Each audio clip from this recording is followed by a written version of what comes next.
in Japan is extremely hard. It's almost impossible as a foreigner to get your foot in the door. It's basically impossible unless you're some kind of big name, you know. But to get in as a rookie in Japan is like literally basically impossible.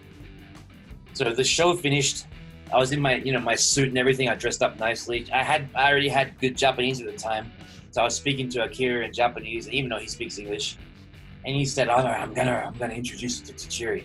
You know, he's the boss."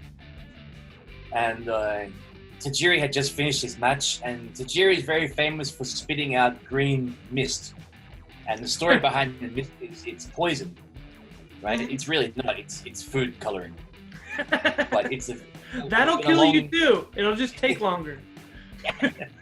It's been a long-standing tradition in Japan for all these famous people. They've had different color mist. And Tajiri was doing the mist gimmick at the time. And so I went backstage with Akira, and he opened the curtain, and they would only let me in like a meter behind the curtain. I couldn't go any further. And Tajiri has green mist like all over his mouth, like this, because he had just finished the match and he spat it out. And he smiled, and he had green all in his teeth. And he said, "Oh, you know." And Tajiri is, even though he's kind of somewhat of a bit of a legend, he's an introvert, and he looks down. He doesn't look directly into your eyes when he talks to you. So he was kind of looking at the ground with his green all in his teeth, and he said to me, "Oh, you want to be a wrestler?" And I was like, yes, sir, yes, sir." And he said, "Do you speak Japanese?" They must have told him that I did. I said, "Yes, sir, I speak Japanese." And he said, "Right, come down to a training session, and if you like it, you can join." Now, this is not the way to join a company. What you have to do to join a Japanese pro wrestling company is you have to have what do you call it? A resume. Wow. You have to have a resume, and the resume has to say all the sports that you've done, the university that you've went to. You have to send in a basically naked photo, just wearing some like small trunks to show them what you look like, you know, with no shirt on, and how big your legs are and stuff.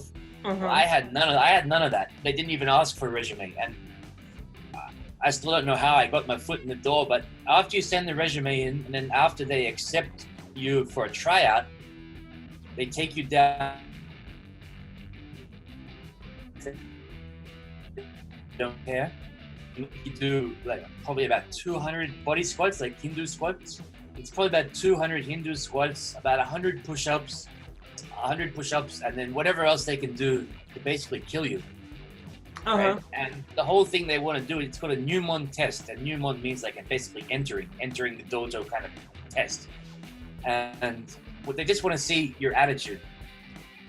If you give up, or you complete it but you puke, or whatever. They just want to see how you react to them absolutely destroying you. Well, I had none of that. I had zero of it.